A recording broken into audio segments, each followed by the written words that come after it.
అష్టదిగ్గజాలారా, నిన్న మిమ్మల్ని ఒక ప్రశ్న అడిగాను, గుర్తుందా? మీరు నాకు 5 అక్షరాలు చెప్పాలి. ఒక్కొక్క అక్షరం ఒక్కొక్క భాష నుంచి ఉండాలి. ఒక భాషలోని అక్షరానికి ఏ అర్థమైతే వస్తుందో మిగతా 4 భాషల్లోనూ అదే అర్థం రావాలి. అన్నిటికన్నా ముఖ్యమైనది, ఈ 5 అక్షరాలు కలిపి చదివితే ఒక అర్థవంతమైన పదం లేదా వాక్యం రావాలి. ఈరోజు ఈ ప్రశ్నకు సమాధానం ఎవరు చెప్తారో చూద్దాం.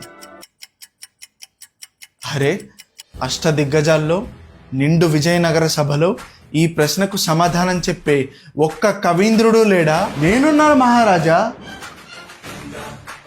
చెప్పండి రామకృష్ణ కవి. మహారాజా, నిన్న మీరు అడిగిన ప్రశ్నకు నాకు చాలాసేపటి వరకు సమాధానం దొరకలేదు. ఆ తర్వాత మా బామర్ది వాళ్ళ ఇంటికి వెళ్ళి అక్కడే భోంచేసి పశువుల పాకలు మంచం వేసుకుని పడుకున్నాను. అర్ధరాత్రి వేళ నాకు ఆవు కేకలు వినిపించాయి. లేచి చూస్తే ఒక ఆవు దూడను ప్రసవించింది. ఇదే విషయం వెళ్ళి మా బామర్దికి, బావా ఆవు ఈనింది అని చెప్తే అతని నిద్రమత్తులో ఏ ఆవురా బావా అని అడిగాడు.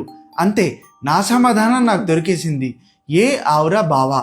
రామకృష్ణ కవి, మీరేం చెప్తున్నారో? మహారాజా, మీరు ఇక్కడ గమనిస్తే 5 అక్షరాలు ఉన్నాయి. ఏ, ఆవ్, రా, బా, వా. ఏ అంటే మరాఠీలో రమ్మని అర్థం. ఆవ్ అంటే హిందీలో కూడా రమ్మనే అర్థం. రా అంటే తెలుగులో, బా అంటే కన్నడలో, వా అంటే తమిళంలో కూడా రమ్మనే అర్థం. కాబట్టి అన్ని భాషల్లోనూ అర్థం ఒకటే. అలాగే వీటన్నింటినీ కలిపి చూస్తే ఏ ఆవురా బావా అని అర్థవంతమైన వాక్యం కూడా వస్తుంది. భళ రామకృష్ణ భళ. దేశ భాషలందు తెలుగు లెస్స అని మరొకసారి నిరూపించారు. తెలుగు భాషకు ఒక్కడే వికటక ఉండాలి, అది తెనాలి రామకృష్ణుడై ఉండాలి.